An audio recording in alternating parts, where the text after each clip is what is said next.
Thank you, Matthew, and thank you all for giving up your lunch hour to be here today to learn about disaster preparedness. Like Matthew said, my name is Guillermo Sanchez. I'm with the American Red Cross, and today we're going to be learning about individual and family disaster preparedness. A few little housekeeping things before I begin. In front of you, there should be a white emergency preparedness guide. That book is for you guys to keep, take home, and study. A lot of what I will be talking about will be in that guide, so don't worry about taking copious notes if you are interested. Also, there is a white paper, which is a survey that I asked if you could please fill out before the presentation is over and turn in to me. And in return, I will exchange it for a little item I will be giving you guys at the end, which I will explain. With that being said, and also there is a sign-in sheet that should be going around. Please fill that out as well. That's just for us to follow up with you in about 2 weeks or so to see if you actually taken a preparedness step. You know, we're not just going to talk about it today. We're hoping that you guys will go home and actually do something of what you learned today.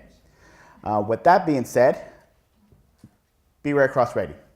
That is being ready for a disaster. I always like to begin each presentation by getting a feel from the audience as far as how prepared are you? So how many of you guys are prepared, are somewhat prepared, have some type of preparedness at home? Please raise your hand. Great. What type of preparedness do you have? Have some stuff piled in the garage. I'm not sure where it is. That's a typical answer, yes. Bottled water. Bottled water, okay. Anybody else? Who else will raise their hand around here? What kind of preparedness do you have? I have water, food. I have food storage. Okay. And we kind of more or less have a plan, but it hasn't been updated. Updated, yeah. Yeah, and what I'm hearing is exactly what I always hear when I give these presentations. It's either I have no preparedness at all, I don't know what that's about, or I have something. I have some water, I have some food, but there's no real organized method to it. I think one of the reasons why here in California many folks are like that and think like that is because we don't have constant reminders of a disaster. You know, here in Southern California, you know, we have beautiful weather and movie stars. You know, if we lived in the East Coast, for example, what would we be dealing with every year? Hurricanes, exactly. That's the major disaster. From August to about October, November, there's a major hurricane coming down on the East Coast. You know, we have snowstorms, we have tornadoes in the Midwest. You know, so they have constant reminders of a major disaster happening all the time. Here we don't. The last major disaster we had was when? Who can remember the last major earthquake we had? 94. That was the Northridge earthquake. How many of you guys were around for that? Most of us were, exactly. So we all remember what happened that day. And the last thing you want to do is have that disaster happen and get prepared afterwards. That's not the point. You know, you will be fighting a bunch of people for water and food, you know, if a major disaster happens. So we're going to be talking about that today. How can you guys get prepared for that major disaster that's coming, okay? And please feel free to stop me and interrupt me and ask questions along the way. I have no problem with that if you need more explanation on anything that I'm talking about. So we like to begin with these few images here. These are images of recent disasters that have happened across the world. So I'm going to test your knowledge a little bit. Who can tell me what the top left one is? What disaster is that? Katrina. That's Katrina, exactly. In what year? 2005. 2005. This one up here? That's Haiti. Haiti about 2 years ago, right? We all remember that major earthquake. Down here in the bottom left? Tsunami in Japan about 2 years ago. And the bottom right, that is just a good old-fashioned wildfire. There's actually one going on right now in Azusa. You know, that's something that we experience on a yearly basis, well, every year. Before, it used to be from September to whenever it was when we had the wildfires, but now it's like every year we can have a wildfire. So those are wildfires. Those are all examples of major disasters that have happened recently. You know, and it's not a matter of if, but when. A major disaster is coming our way. And to kind of back that up, the USGS predicts that, that this region will have a major disaster off of the San Andreas Fault in the next 30 years. So they are expecting something major to go. The last time the San Andreas Fault released a major quake was over 300 years ago. And on average, it releases it about every 150 years. So we are long overdue. So it's not a matter of if, but when a major disaster happens. And the San Andreas Fault, if you don't know, runs 800 miles from about the Salton Sea all the way north through San Francisco out into the ocean. So it's a very major fault, very big fault. That's where they expect the next 7.8 earthquake or greater to happen. So it's up to us to get prepared. What are the things that you should be planning for? Delay and help. I think the biggest assumption that most people will make is that a major catastrophic disaster will happen and they will call for help and they expect help to come to them. I'm here to let you know that yes, help will come, but it will be a while before help comes. You know, can anyone tell me the difference between an emergency and a disaster? What's the two differences between those two words? No? Severity. Severity, okay. Someone once explained it to me this way. An emergency is something happens, let's say you're at home, someone has a heart attack, something like that. You have an emergency, you call 911, someone picks up the phone, and there's help. A disaster, same situation happens, a major disaster happens, you pick up the phone, you call 911, and no one's there. That's a disaster, which means now you have to figure out how you're going to be able to deal with that situation on your own. And that is the difference between an emergency and a disaster. And delay and help is something that you guys should be thinking about because it will be a while. So you want to plan for at least 3 days worth of supplies. And we'll be talking about that in a bit. Power outages, road closures, property damage, lack of clean water, living in a shelter, limited or no communication. Those are all possible scenarios that will happen after a major catastrophic disaster. So we need to be thinking about these things in our plan as we prepare for the major disaster. So what are the 3 action steps? Get a kit, make a plan, be informed. That is what we preach. And we will be talking about all those 3 things and what those 3 things mean. Getting a kit. What goes inside our emergency kit? Someone said water, someone said food. That's great, but how much of it do we really need? Do you really know how much water should be inside your kit? So does anyone have any idea how much water you should be having in your home for your emergency preparedness needs? That's right. So the rule of thumb, 1 gallon of water per person per day. That's what you want. So if we are saying for a minimum of 3 days, you should have supplies and you have a family of 4, how much water should you have at home? 4 times 3 is 12. You should have 12 gallons of water at home. You know, and that's because most people assume that if I go to Costco, I buy a few cases of water there, maybe some canned food, that's all I need.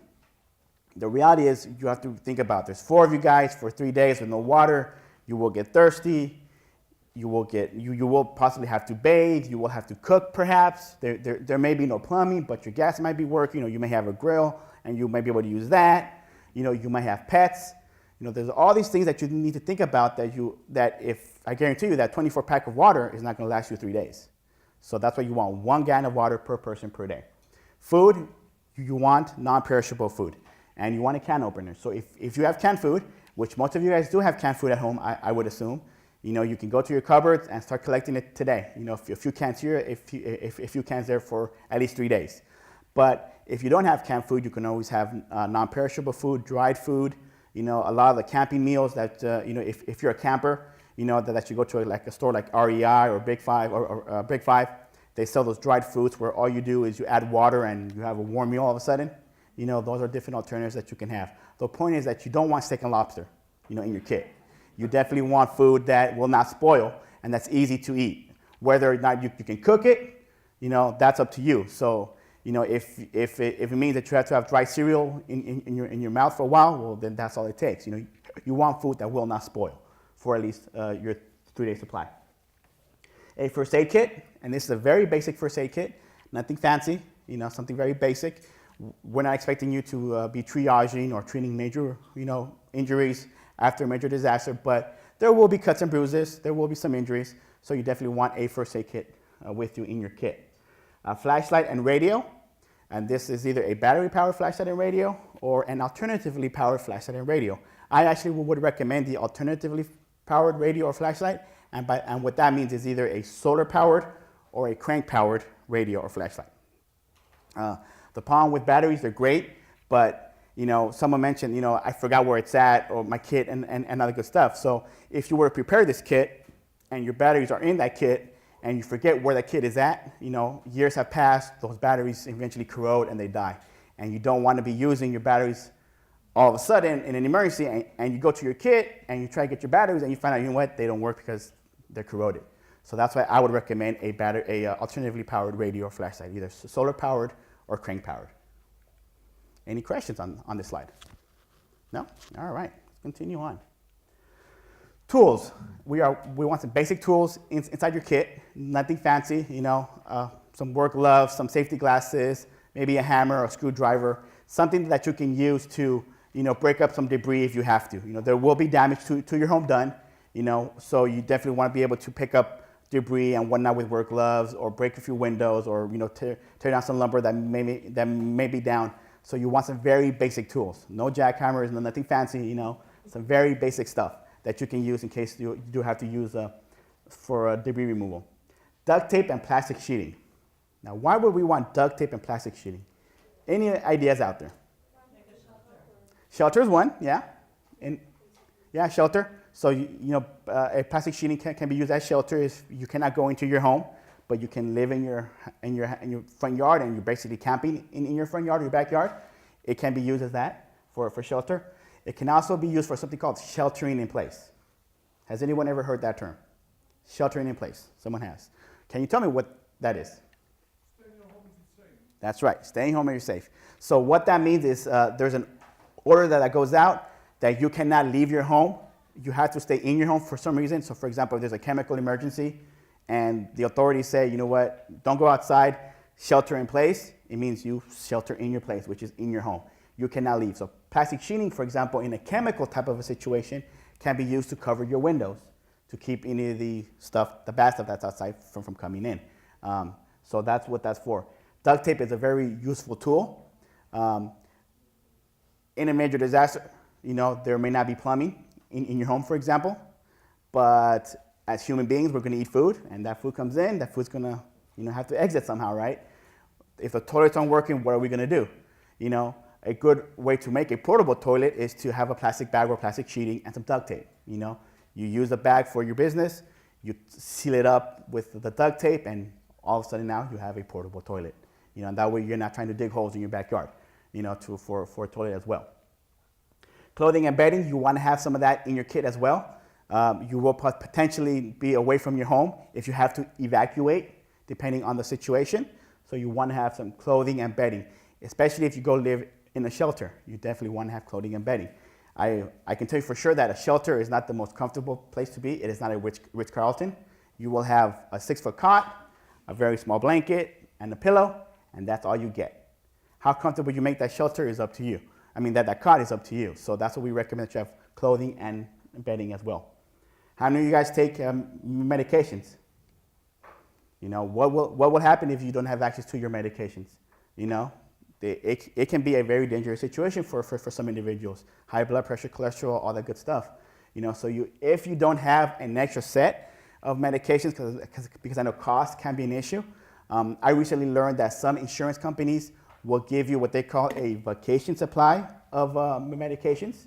So maybe you might want to reach out to your insurance company and see if they offer that. Some do, some don't. We all know the challenges that we have with insurance companies. They will try to pay for the least possible thing. Yes, sir. With medications like that, is it recommended to keep them in the kit? Couldn't they go bad with heat or? Well, right. How long? Well, you do want to keep them in your kit because that's what you want. That's why you have to check your kit at least twice a year. So when you're constantly checking your kit, you're checking for all this stuff: your food, your water, your medication. Now, if you cannot have your medications because of cost or whatever, at the bare minimum, you want to have at least a copy of your prescriptions in your kit. Because if you do have to evacuate and you cannot take your medication with you, eventually you're going to get to help, whether it's FEMA or Red Cross or somebody, and you're going to need that medication somehow. Well, you can't come up to a FEMA representative and say, I need high blood pressure medicine, I need whatever it is, because they need to prove to you, or you need to prove to them that I am on that medication, and you can only do that by having a copy of your prescription. So at least at the bare minimum, you want to have copies of your prescription medication. Pet supplies, how many of you guys have pets? Don't forget about your pets, whether they're pets, dogs, cats, alligators, boa constrictors, whatever you have. They also want to eat, they also have to drink, so make sure you have supplies for them as well. Leashes, carrying cases, vaccination records, all that good stuff. Make sure, treat them as an individual. What you would need as a person, they're going to need themselves as well. Cash and coin. So you want to have cash and coin in your kit, and you want to have different denominations of cash and coin, 1, 5, 10s, 20s, 100s, if you can. So don't just put a $100 bill and think you're good to go, because when the time comes and after a major disaster happens, someone's going to be selling you something. That's just human nature. They're going to be out there selling water. Stores will reopen eventually, even though there is no power. And if you have to buy supplies and you only have a $100 bill and you buy $20 worth of product and there's no change, well, guess what? That just costs you $100, and now you use up all your cash.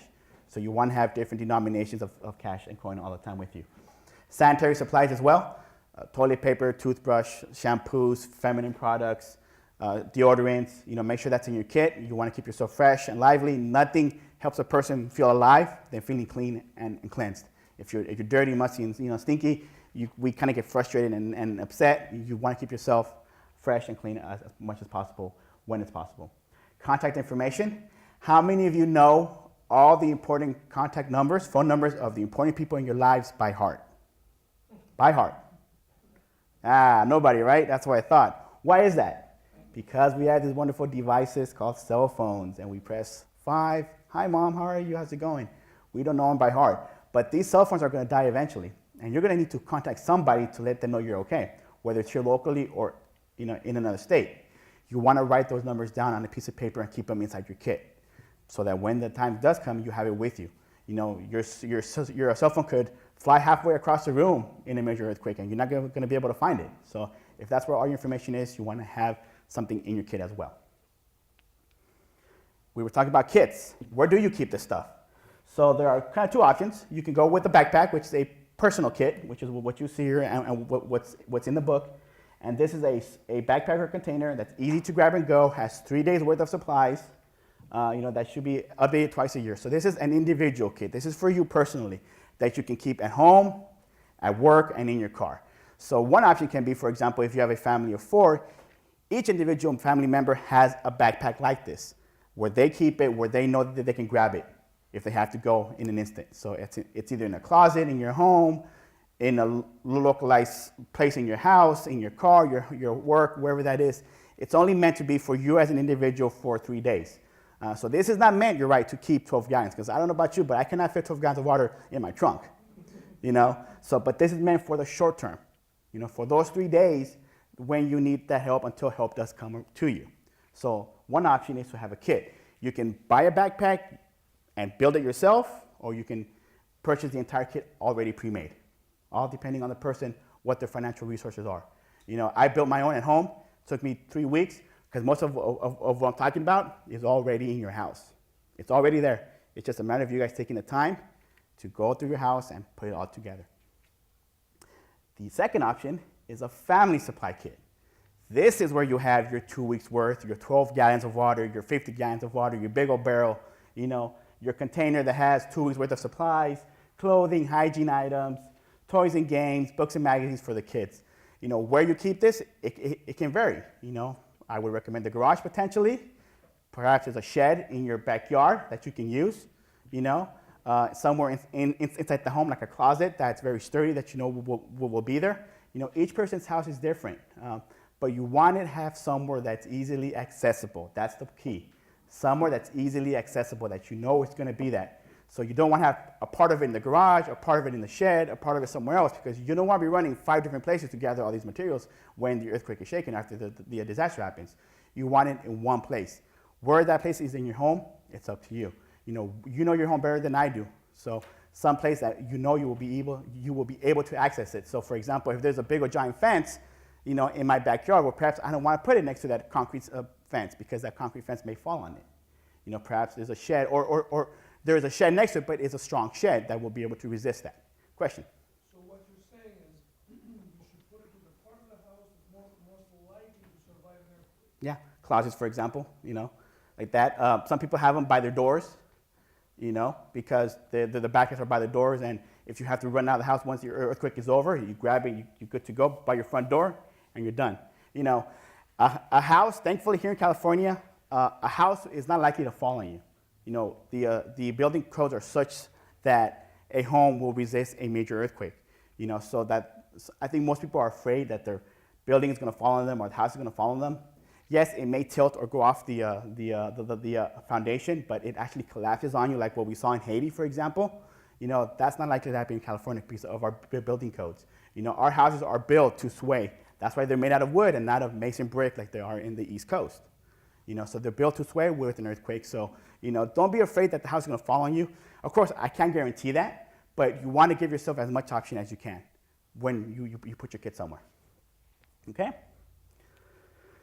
A kid by the bed is also recommended, and this is a kid that has shoes, eyeglasses, and prescription, and a flashlight, if you can. It's tied to the bedpost. When the quake happens, things aren't going to be moving, and if you have your shoes next to you by themselves, and there's a major earthquake, I guarantee you those shoes are going to end up in your living room somehow. And you don't want to be getting up in the middle of the night trying to find your glasses, your shoes, especially if there's broken glass, broken windows, and you're barefoot. I don't know about you, but I don't sleep with shoes on. Some of you guys might. That's your, particular taste, but, we all sleep with either socks or barefoot, and you don't want to be stepping on broken glass when you're trying to get up. So you definitely want to have one tied to your kit. Questions about your kit that I can clarify? No? All right. We'll continue on. Making a plan. This is probably the most difficult piece of getting prepared because I think it requires talking. We can all go and buy kits. We can become doomsday preppers like we see on TV and have bug out shelters and have the best kit in the world. But if we don't have a plan with our family, if we don't know how we're going to reunite, if we don't know how we're going to react after an earthquake, what to do during an earthquake, what's the point? You want to have a plan. So to begin that discussion, first step is obviously talk. Talk. And that's difficult because a lot of families, individually, personally, company, you name it, people don't want to talk about being prepared for a disaster because they don't think it's going to happen. I was talking about earlier, the last major quake was 20 years ago. Why am I going to worry about spending money on a kid, making a plan when I have to worry about taking my kids to school? Do I have enough money to buy the stuff? All these kinds of things that get involved in our daily lives are all reasons why not to do it. But I can tell you that the investment now will pay off later. So you want to talk to your family, neighbors, and coworkers. Sit down with your family and just have a discussion. Where's the kit? Should we build a kit? What are the risks and vulnerabilities that are in my home? Do I have a grandmother, an aunt, a mother who lives with me and is disabled and that I may have to help during a disaster? Do I live in a high-rise building? Those are all things that you guys should be talking about as a family and as friends and as coworkers as well here at work. Just like when we were in grade school, we all assigned roles. Who's going to grab the emergency kit? Who's going to go pick up the kids? Who's going to call the kids? Who's going to call the contacts? Those are all discussions that you want to have with your family. Step 2 is plan. First thing that you want to do is choose an out-of-state contact. This is someone that lives out of state, as the thing says. Nevada, Washington. Why do we want an out-of-state contact? Anybody know? Why do we want somebody that lives in Nevada and not have a bunch of contacts here in Los Angeles? For the phone lines to be open. That's right. A little small quake happens, everyone calls whoever they know, and the phone lines get jammed. Local calls are very difficult to make in a major disaster because millions of people are trying to call within this area. A long distance call, someone that lives in Nevada or immediately outside the Los Angeles area, that call will go through. So you want to have that as a contact. So that person becomes your source point. That person becomes your point of contact. So when something does happen and mom and dad are at work, the kids are at school, everyone knows as part of your plan, if something happens and we can't get a hold of each other, let's call Aunt Betsy who lives in Nevada and let her know that we are initiating our plan. We are okay. So that way when you call your aunt or your contact and you, hey, I'm okay, has my husband called, has my wife called, or have my kids called? Yes, they've all called, they're all okay. They're gonna initiate the plan that you guys have created as a family. That's why you want an out-of-state contact. You wanna have 2 evacuation routes as part of your plan. So you wanna know how to evacuate your home from 2 points. We have a back door and a front door, yes, that's good. But what if that back door and the front door get blocked somehow? Is there furniture blocking? Is there furniture down that I cannot get out? If I have a 2-story home and for some reason I cannot get downstairs, can I exit from my 2nd story? Do I potentially need a rope ladder? Is there a way to get down from my apartment building, that has 3, 4, 5 stories? Those are discussions that you want to have with your family as well. You also want to have 2 evacuation routes outside of your neighborhood. So we all know how to leave our house typically every morning. We all take the same route. Well, what if that route is blocked? Can I go out another way? So I have two different evacuation routes. You want to have two places to meet. One immediately outside your home and one outside your immediate neighborhood.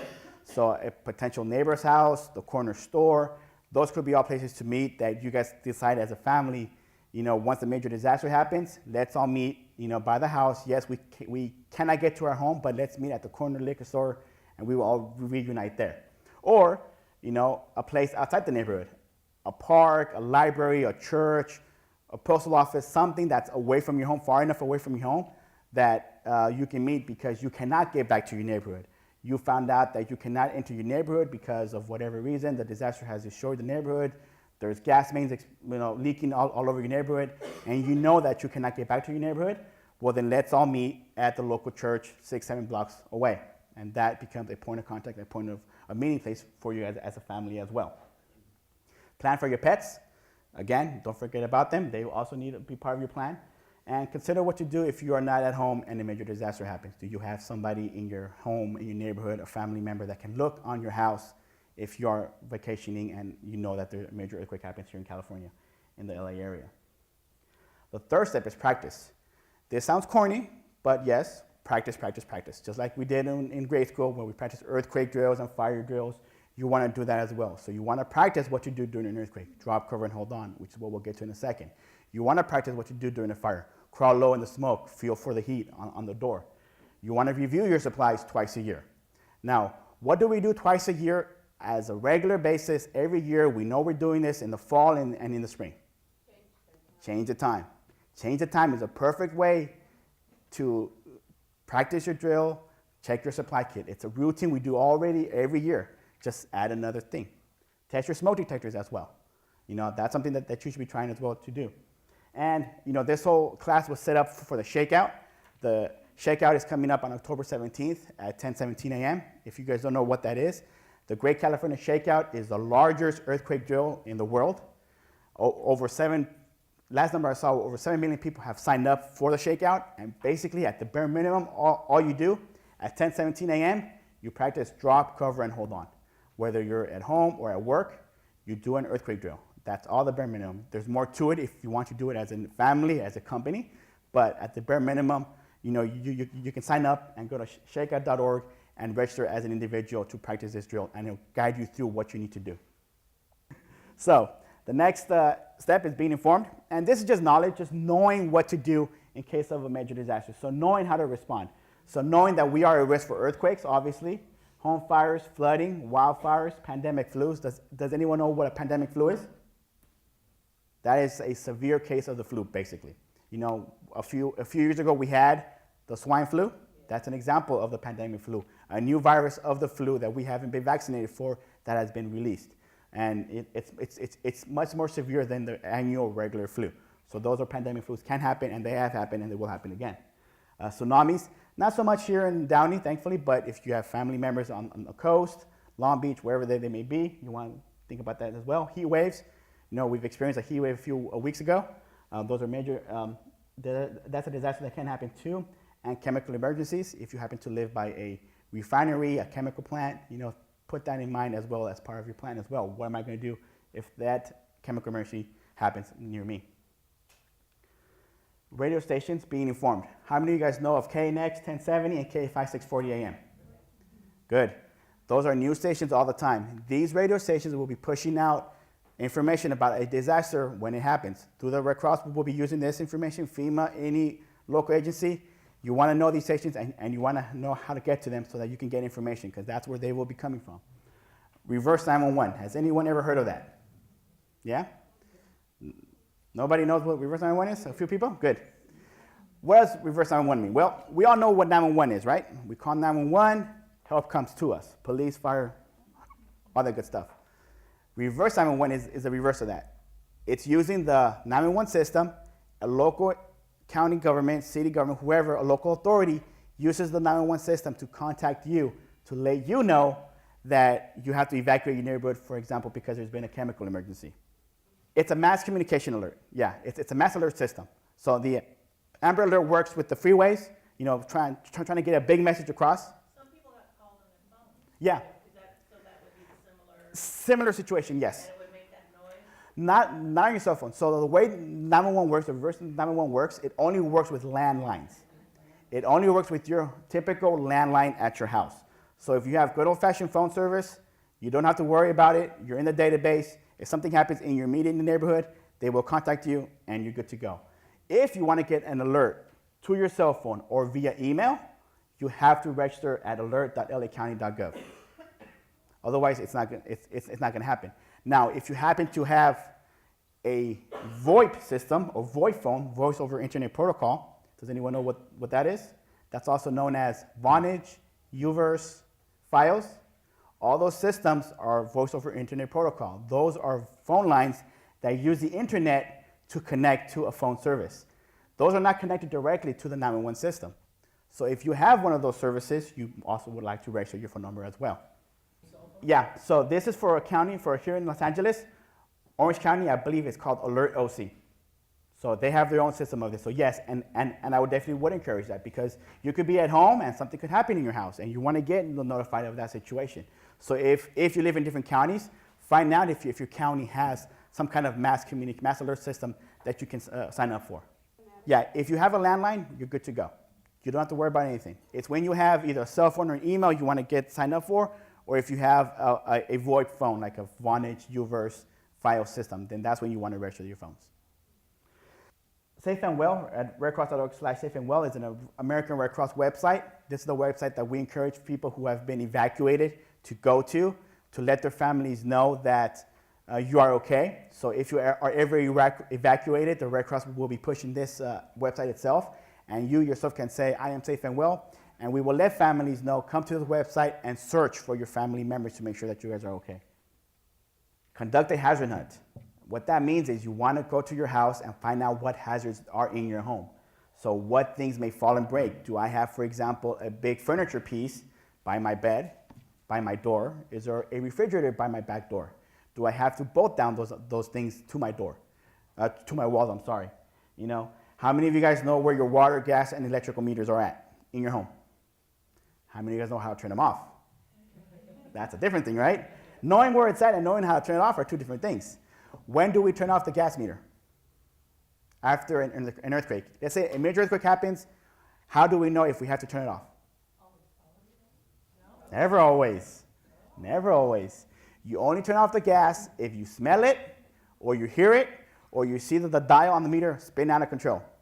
The reason why you don't want to do it always is who can turn the gas on after it's been turned off? The gas company. Right now, you go home, you turn off for whatever reason, you give them a call, they'll be there in 3 hours. Imagine that same situation after a major earthquake when 11 million people are calling the gas company trying to turn it back on. How long do you think it'll take for them to come? Months. So if there is no gas leak, you just put yourself in a tougher situation because you didn't have to turn off your gas. You did it because you didn't know or you panicked or whatever that reason was. So you only turn off your gas if you hear it or you smell it or you see the gas meter go off. So yes, after an earthquake, you want to check your gas meter to make sure there's no gas leaking, but if it's not leaking, leave it alone. Leave it alone. Know where your nearest police, fire, and hospitals are at around your home and around your work, just finding out where they're at, because in case you have to walk to one, you know where they're at in your neighborhood. What do I do during an earthquake? Drop, cover, and hold on. This is what we preach. This is what you should be doing. How many of you guys still think that getting under a door frame is what you should be doing under an earthquake, after an earthquake? It's okay, I admit it, if it's true. Yeah, it's okay. There's a few guys out there still who still practice that. That is no longer what we preach. We practice drop, cover, and hold on. The problem with being under a door frame is that in that door frame, it's not the strongest point inside the house. It's also, there's a door in that door frame potentially, and that door could be swinging back and forth. So if you are holding on like this, exactly, that door is going to be smacking you in the face. It's going to be chopping off your fingers, so you don't want to be in a door frame. Again, like I was saying earlier, here in California, buildings are a little bit stronger. They're built for earthquakes. So the likelihood that the building is going to come down on you is not going to really happen, potentially cannot happen, but you will probably get hurt by flying debris. Glass, lights, fixtures, mirrors, furniture pieces, all that it's going to come and move around. It's going to be flying around. So you want to drop, cover, and hold on under a table like you see, because you want to protect yourself as much as you can from the stuff falling on you, your vital part, your head. So what do you do if there's an earthquake and you're in your bed? As much as many of us would want to run, don't do that. Stay in bed, cover yourself with a pillow or blankets, and protect yourself. Again, you're protecting yourself from flying debris that can come down from your walls. And once the shaking stops, then evacuate safely. If you're in your car, pull over to the side, put on the parking brake, and enjoy the ride. You know, don't try and drive in an earthquake, because it's going to be very hard. Try as best as you can to pull over and wait until the earthquake is over. If you cannot find cover, so let's say we are in this room, for example, and let's say we didn't have the tables, but we had a bunch of chairs, you want to protect yourself as much as you can. Get under a chair and protect your vital part, your head. You know, again, you want to protect yourself from flying debris as much as you can. Get it inside an interior wall, for example, and protect yourself. Cover yourself as much as you can with your hands to protect yourself from flying debris, flying glass that can affect you. And once the shaking stops, safely evacuate. You know, you're most likely to get hurt running in an earthquake from stuff flying at you than, again, the building actually coming down on you. Why do you say interior wall? Interior walls, mainly because there's nothing really on interior wall usually that can fall on you. Like this wall, for example, yeah, there's frames, but those are not probably that heavy. They tend to be stronger than an exterior wall, and exterior walls tend to have mirrors, windows. You know, we could point in the house, so that's why. Home fires. What should I do during a home fire? If there is a fire and you have to evacuate, before you open the door, you want to feel the door for heat. You want to feel it with the back of your palm, either the doorknob or the door itself. You never want to reach for it, because if it's hot, you're going to burn your hand, and now you, in a way, you've hurt yourself, and now you put yourself in a more dangerous situation. If there is smoke, you want to crawl low in the smoke. If you are trapped, you want to signal outside the window with a shirt, something that will get people's attention, knowing that you are trapped. And if you do happen to catch on fire, you want to stop, drop, and roll. Okay? That's what happens if in case there's a fire. And get out and stay out. You know, if you do see a fire, don't try to be a hero and get the water hose, or if you do know how to properly use a fire extinguisher, you know, make sure you do use it, but don't try and be a hero. Just get out, stay out, and call 911. You know, we don't want you being firefighters. That's why we have firefighters, to fight fires. Resources for you guys to have. PrepareSoCal.org is a website that you guys can visit to get more information on being prepared. That's a Red Cross website that you can go and get all this information that I'm talking about. If you want to get trained in CPR and first aid, 1-800-RED CROSS. All this information is in the ebook, just so you guys know. And if you haven't already and are thinking about being prepared or being more prepared, I would encourage you to find out about CERT, your Community Emergency Response Team. Basically, those are civilian first responders that your local fire department trains to be first responders in your neighborhood. And it's a little bit more advanced, so you actually do respond. So you are taught how to triage. You are taught how to do advanced first aid, advanced CPR, and advanced first response. So if you haven't done so and are interested in, join your local CERT team members by contacting your local fire department. If you are fancy and have iPhones, we have apps and Android. So we have Earthquakes, Hurricane, First Aid, Shelter View, and SOS. These are all apps that are available to you, where all this information that I've talked about is in your phone, where you can make your plan, write it down with your family, share it with your family, so it's with you at all times. ReadyReadyorg. This is actually a good resource for an organization or a company. This is also a Red Cross website that a company or an organization can go to take an assessment of how well prepared that organization or that company is. So you go to ReadyReady.org, and your department, your company, whoever that is, can go to the website, sign up, and take a 10 survey question, and at the end of it, they will either tell you, you're very well prepared, or you have some work to do, buddy. You know, talk about it amongst yourself as your family, your coworkers, and they'll give you guides and steps of what you can do to better prepare yourself as a company or as an organization. RedCrossLB.org is a place where you can visit for your local Red Cross, and if you want to give blood, RedCrossBlood.org. And with that, I would just say my last plea. If you go home today, all I ask is that you do one thing. One thing. Go find out where your gas meter is. Go buy a gas meter shut-off valve. You know, talk to your family. Even if you go talk to your family and say, you know what, I was at work during my lunch break. I talked to this guy. He was pretty boring, but you know what? He brought something very important, disaster preparedness. The important thing is that you go home today and do something, whatever that is. You guys got a lot of information. Just do one thing. And with that being said, I thank you all very much.